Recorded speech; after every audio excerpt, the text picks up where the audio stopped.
Hello friends, कैसे हैं आप सभी। आई होप बहुत ही अच्छे होंगे, अपनी पढ़ाई में व्यस्त भी बहुत होंगे। एक बार फिर से स्वागत है आप सभी का आपके अपने YouTube channel e learning with Priyal पर। डिस्कस करते हैं आज का सेशन। आज हम लोग डिस्कस करने वाले हैं एस्केलमेंथीज फाइलम के प्रैक्टिस सेट। इसका इंपॉर्टेंट जेनेरा है एस्केरिस और वुचरेरिया, जो कि मैंने आपको डिटेल में पढ़ा दिया। इनका थ्योरी सेशन कंप्लीट हो चुका है। सो आज हम इनका प्रैक्टिस सेट लगाने वाले हैं। देखते हैं इनके प्रैक्टिस सेट में क्वेश्चंस मैंने इंक्लूड जो किए हैं वो मोस्ट एक्सपेक्टेड क्वेश्चन है हमारे एग्जाम के व्यू से। जैसे कि हमारे एलटी के एग्जाम्स हैं, टीजीटी पीटी के एग्जाम्स हैं, आरपीसी के एग्जाम्स हैं।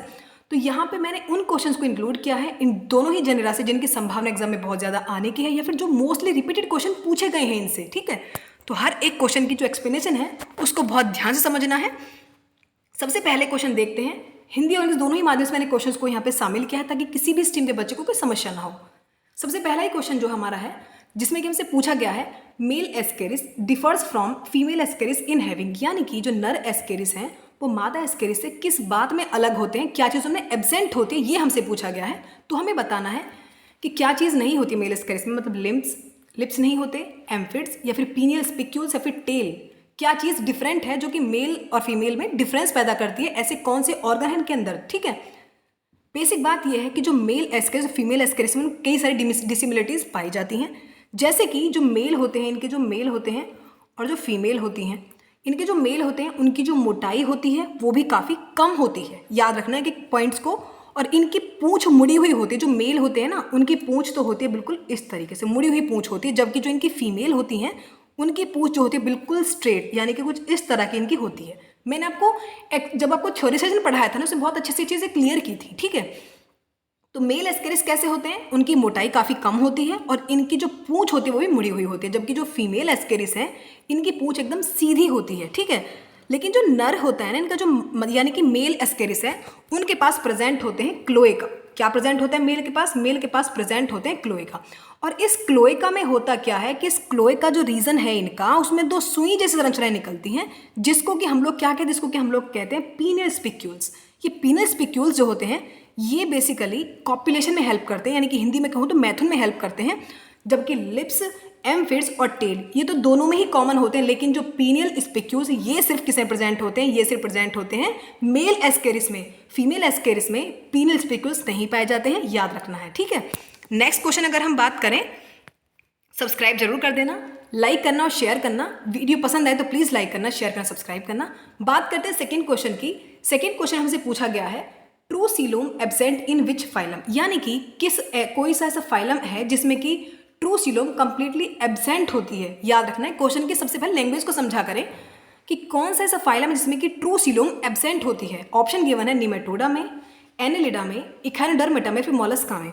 तो बताना है हमने कि ऐसा कौन सा फाइलम से कंप्लीट क्या होती है, यानी कि ट्रू सीलोम नहीं देखने को मिलती है। ठीक है, सबसे पहले अगर मैं बात करूँ जो सीलोम होती है, यानी कि जो सीलोम का जो ओरिजिन है बेसिकली वो कहाँ से, यानी कि इसका ओरिजिन सीलोम जो होती है ये एम्ब्रियोनिक डेवलपमेंट में, मतलब एम्ब्रियोनिक म्यूजिडम से इसका ओरिजिन होता है। याद रखना है कौन सी म्यूजिडम से, एम्ब्रियोनिक म्यूजिडम से ये उत्पन्न होती है। जितने भी हमारे ऑप्शन दिए गए हैं इनमें तो होती है ट्रू सीलोम, जैसे कि एनेलिडा में ट्रू सीलोम है, इखैनोडर्मेटा में ट्रू सीलोम है, मोलस्का में ट्रू सीलोम है। लेकिन जो निमेटोड हैं इनमें फॉल्स सीलोम पाई जाती है। फॉल्स क्यों होती है, बिकॉज इनका जो ओरिजिन है, जो इनके पास है ना मीजोडर्म का जो ओरिजिन, मतलब सीलोम जो होती है इनके पास, उसका ओरिजिन होता है ब्लास्टोसील से। तो वो कहाँ से डिराइव्ड होती है, इनका जो ओरिजिन होता है वो होता है ब्लास्टोसील से। याद रखना है, इसलिए इसको क्या कहते हैं, इसलिए ये कहलाती है, क्या कहलाती है, ये कहलाती है आपकी आभासी देह गुहा। ठीक है, हिंदी में भी वर्ड को नोट करते चला करें, तो इसलिए ये हमारा ऑप्शन ठीक हो जाएगा। इसमें ट्रू सीलोम कंप्लीटली एब्सेंट होती है। Right option is 1।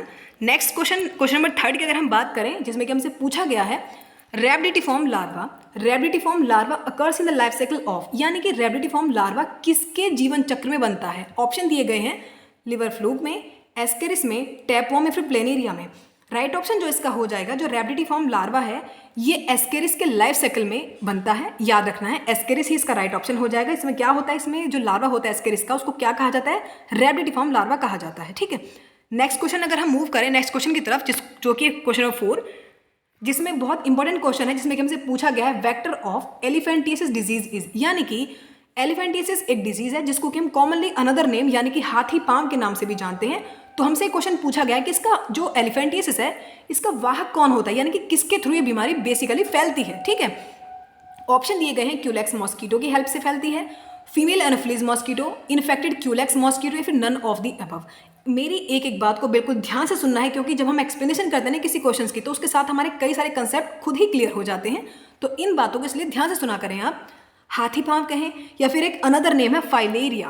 क्या नाम होता है? फाइलेरिया। हाथी पांव कहें, इसको एलिफेंटिस कहें, फाइलेरिया कहें, एक ही बात होती है। ये बेसिकली एक रोग है जिसका जो वाहक है वो होता है वुचेरेरिया ब्रैंकोफ्टी। इसके द्वारा ये रोग फैलता है, लेकिन इसका जो वाहक है, ये रोग फैलता किसके द्वारा है? वुचेरेरिया ब्रैंकोफ्टी के द्वारा फैलता है। लेकिन वेक्टर जो है, यानी कि जो इस रोग को फैलाने का काम करता है, वो है क्यूलेक्स मादा। कौन सी मादा? यानी कि क्यूलेक्स मच्छर की तरफ से फैलता है। और वो भी कौन सा मच्छर?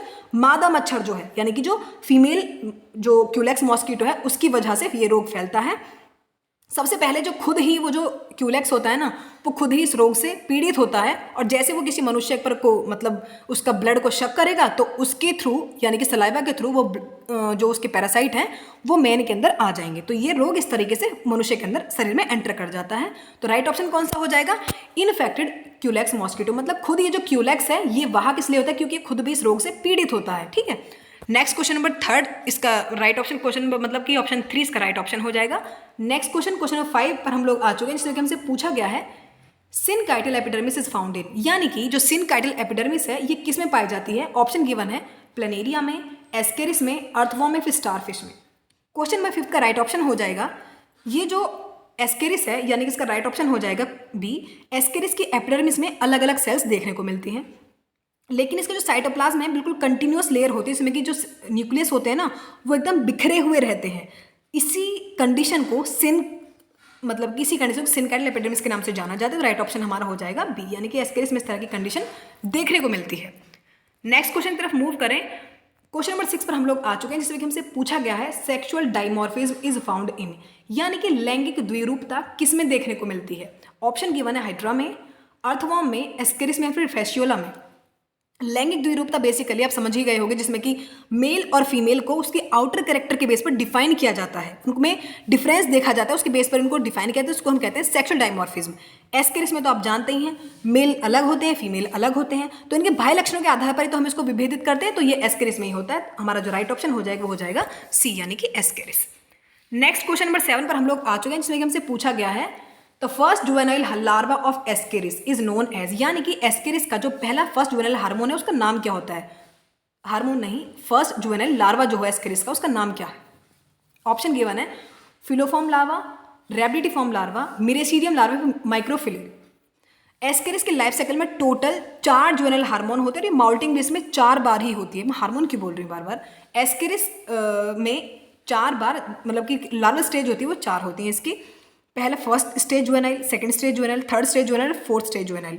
एस्केरिस का जो फर्स्ट लार्वा होता है उसको कहते हैं रैबिडिफॉर्म लार्वा। तो राइट ऑप्शन इसका हो जाएगा बी, यानी कि रैबिडिफॉर्म लार्वा। नेक्स्ट क्वेश्चन नंबर 8 पर हम लोग आ चुके हैं, जिसमें हमसे पूछा गया है क्वेश्चन नंबर 8 में हमसे क्या कहा गया है? Which one of the following has no intermediate host, यानी कि इनमें से ऐसा कौन सा एनिमल है जिसके पास कोई दूसरा मतलब कि होस्ट नहीं होता है? प्लाज्मोडियम है, लिवर फ्लूक है, टैपवर्म है, फिर एस्केरिस है। जितने भी ऑप्शन इसमें दिए गए हैं इसमें सिर्फ एस्केरिस ही एक ऐसा है जो कि सिंगल होस्ट के अंदर सर्वाइव करता है, यानी कि उसको हमें लाइफ साइकिल कंप्लीट करने के लिए, खुद को सर्वाइव करने के लिए सिर्फ एक ही होस्ट की जरूरत पड़ती है।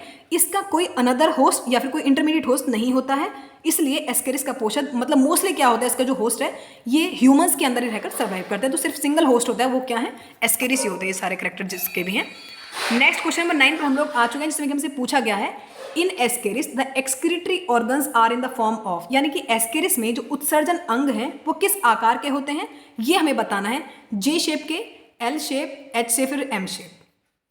एस्केरिस में जो उत्सर्जन अंग है वो होता है आपका एच शेप का। ठीक है, याद रखना है कि पॉइंट को, ये एक अकेली सेल से डेवलप होता है जिसे कि हम कहते हैं रीनेट सेल्स। ये जो सेल्स होते हैं ये डक्ट्स का फॉर्मेशन भी करती हैं और डक्ट्स आपस में मिलकर क्या बनाती हैं? एच शेप के आकार में दिखाई देती हैं वो डक्ट्स। ठीक है, तो इसलिए इसका उत्सर्जन अंग को किस मतलब क्या आकृति होती है? एच तरह की इसकी आकृति होती है, इसलिए इसका राइट ऑप्शन हो जाएगा सी, यानी कि H shape. Next question number 10 पर हम लोग आ चुके हैं। क्वेश्चन नंबर 10 में हमसे पूछा गया है amoeboid sperms are found in, यानी कि जो अमीबीय शुक्राणु हैं वो किस में पाए जाते हैं? हाइड्रा में, ल्यूकोसोलेनिया में, स्नेल में, फिर एस्केरिस में। एस्केरिस में स्पर्म्स जो है बेसिकली ये अमीबॉइड और एसिमेट्रिकल होते हैं। एस्केरिस को राउंड वॉर्म्स के नाम से भी जाना जाता है, ये भी हमको याद रखना है। तो ये जो जितने भी कैरेक्टर मैंने आपको बताए हैं वो सभी किसके हैं, एस्केरिस के ही हैं। इसका राइट ऑप्शन हो जाएगा डी। नेक्स्ट क्वेश्चन नंबर 11 में हमसे पूछा गया है, क्वेश्चन नंबर 11 में हमसे क्या पूछा गया है, wuchereria causes filariasis as a result of, मतलब जो वुचरेरिया होता है बेसिकली ये किस चीज़ का परिणाम है, कौन सा रोग इनसे उत्पन्न होता है, बेसिकली हमको बताना है फर्क किस कारण से होता है। ऑप्शन गिवन है ब्लॉक इन लिम्फ ग्लैंड्स, यानी कि जो लसिका ग्रंथियों में कुछ अवरोध आ जाता है, या फिर ब्लड कैपिलरीज में अवरोध आ जाता है, या फिर ब्लॉक इन द वेन्स यानी कि जो बॉडी की सिराएं होती हैं उनमें कोई अवरोध आ जाता है, या फिर ब्लॉक इन द आर्टरीज यानी कि जो हमारी धमनियां हैं उनमें कोई अवरोध आ जाता है। तो मतलब इसमें बेसिकली इसके रिजल्ट्स क्या क्या हो सकते हैं ये हमें बताना है। फाइलेरिया परजीवी जो है मैंने आपको अभी बताया था कि वुचरेरिया के द्वारा फैलता है, उसका मतलब उत्पन्न वही करता है इस रोग को। ये जो लिम्फ ग्लैंड्स होती हैं ना इनमें अवरोध उत्पन्न हो जाता है, हमारा जो ऑप्शन ए है वही ठीक हो जाएगा। बेसिकली इसमें जो स्पेशली जो नीचे वाले पैर होते हैं उनमें जो रिप्रोडक्टिव ऑर्गन होते हैं उसकी लसिका वहिनियों में ही होते हैं, जिस कारण से वहाँ सूजन आ जाती है बहुत ज़्यादा। ठीक है, तो ये रोग बहुत ही घातक होता है इनफैक्ट। नेक्स्ट क्वेश्चन नंबर 12 पर हम लोग आ चुके हैं, जिसमें हमसे पूछा गया है लार्वा ऑफ वुचरेरिया ब्रैंकोफ्टी इज, यानी कि जो वुचरेरिया का लार्वा है वो कौन सा होता है। ऑप्शन जो दिए गए हैं वो हैं माइक्रोफाइलेरिया लार्वा है, ट्रोकोफोर लार्वा है, बाइपिनेरिया लार्वा है, फिर सर्केरिया लार्वा होता है। ये जितने भी लार्वा हैं आप पहचानते होंगे क्योंकि मैंने सभी के लार्वा आपको बताए ही हैं। तो वुचरेरिया ब्रैंकोफ्टी का जो लार्वा है वो होता है माइक्रोफाइलेरिया लार्वा, यानी कि जो हमारा ऑप्शन ए है वही ठीक हो जाएगा। नेक्स्ट क्वेश्चन नंबर 13 पे हमसे पूछा गया है विविपेरिटी जनरली अकर्स इन, यानी कि जरायुजता जो होती है बेसिकली ये किस में देखने को मिलती है, वुचरेरिया में, एनसाइक्लोस्टोमा में, एंटेरोबियस में, फिर ट्राइक्यूरियस में। फाइलेरिया वर्म कहें बुचरेरिया कहें एक ही बात होती है, राउंड वर्म होते हैं क्योंकि इनमें होता क्या है कि लेस डेवलप्ड जुवेनाइल को जन्म देते हैं, इसलिए इनको कहते हैं जरायुजी, है ना। तो हमारा राइट ऑप्शन कौन सा हो जाएगा, ए ही, यानी कि बुचरेरिया हमारा राइट ऑप्शन हो जाएगा। नेक्स्ट क्वेश्चन गाइज, ये ऐसे क्वेश्चन की संभावना एग्जाम में बहुत ज़्यादा है पूछे जाने की, तो इसलिए आप हर एक क्वेश्चन को बहुत ही ध्यान से नोट करते चला करें। नेक्स्ट क्वेश्चन 14 में हमसे पूछा गया है which disease is caused by nematode. अभी मैं कुछ देर में ही इसका प्रैक्टिस सेट मतलब कि इसकी PDF मैं ग्रुप में अपलोड कर दूंगी टेलीग्राम चैनल पर, वहां जाकर आप देख सकते हैं। मैं लिंक भी डिस्क्रिप्शन बॉक्स में डाल दूंगी, अदरवाइज नहीं मिलती है लिंक तो आप ई-लर्निंग विद PL को सर्च कर लें टेलीग्राम पर, वहां आपको लिंक मिल जाएगा। ठीक है, which disease is caused by nematode, nematode की वजह से कौन सा रोग फैलता है ये हमें बताना है। ऑप्शन दिए गए हैं लेप्रोसी, फाइलेरिसिस, अमीबियासिस या फिर पोलियोमाइलिटिस। इसमें हमको बताना है कि निमेटोड की हेल्प से कौन सा मतलब निमेटोड किस चीज़ कौन सा रोग पैदा करते हैं। तो फाइलेरिसिस जो है बेसिकली यानी कि ऑप्शन बी हमारा ठीक हो जाएगा। ये रोग वुचरेरिया द्वारा उत्पन्न होता है, ये एस्केलेमेंथीज कहें निमेटोड कहें एक ही बात होती है, तो इसका ही एक एनिमल है। इस रोग के द्वारा इस रोग का जो वाहक है वो कौन होते हैं, मैंने अभी आपको बताया था क्यूलेक्स मॉस्कीटो, और वो भी फीमेल, और ये खुद इस रोग से पीड़ित हैं मतलब कि वाहक हैं क्योंकि इसमें खुद ये रोग हो जाता है। जब ये ह्यूमंस को इनका ब्लड फीड करते हैं तो ह्यूमंस के अंदर इसके बैक्टीरिया भी मतलब कि जो उनके परजीवी हैं वो एंटर कर जाते हैं। नेक्स्ट क्वेश्चन नंबर 15 में हम आ चुके हैं, लास्ट क्वेश्चन है हमारा, जिसमें कि हमसे पूछा गया है which of the following is not correctly matched, इनमें से कौन सा सही सुमेलित नहीं, मतलब कि मिसमैच कौन सा है ये हमें बताना है। ऑप्शन दिए गए हैं अनसेगमेंटेड स्यूडोसिलोमेट एनिमल निमेटोड। क्या ये बात सही है कि जो स्यूडोसिलोमेट होते हैं एनिमल वो निमेटोड हैं? हमने ये बात तो पढ़ी भी थी कि इनकी जो बॉडी वॉल होती है ना निमेटोड्स की, और जो इनकी आहार नली होती है उसके बीच में स्पेस होता है वो किसी भी टिश्यू से घिरी नहीं होती, इसलिए उसको कहते हैं स्यूडोसिलोमेट। तो ये जितने भी कैरेक्टर हैं वो किसके हैं, निमेटोड के होते हैं। तो हमारा ए ऑप्शन बिल्कुल ठीक हो जाएगा। इसी के साथ हमारे टॉप 15 क्वेश्चंस खत्म होते हैं एस्केरिस या फिर वुचरेरिया के रिगार्डिंग। संभावना यही है कि इनमें से ही हमारे बहुत सारे क्वेश्चंस एग्जाम में देखने को मिल सकते हैं आने वाले एग्जाम्स में, तो इसलिए हर एक क्वेश्चन को बहुत ध्यान से समझना है। इनके सेशन भी आप ले लेना, मैंने अपलोड कर दिया ऑलरेडी, प्लेलिस्ट बनी हुई है पूरी, वहाँ जाकर अभी सेशन ले सकते हैं आप सारे। मिलते हैं इसी नेक्स्ट वीडियो साथ, तब तक के लिए बाय। सेशन पसंद है तो प्लीज़ लाइक करना, शेयर करना, सब्सक्राइब करना बिल्कुल नहीं भूलना है, कंजूसी मत करो सब्सक्राइब करने में। तो मिलते हैं नेक्स्ट वीडियो, तब तक के लिए bye. Thank you so much for watching.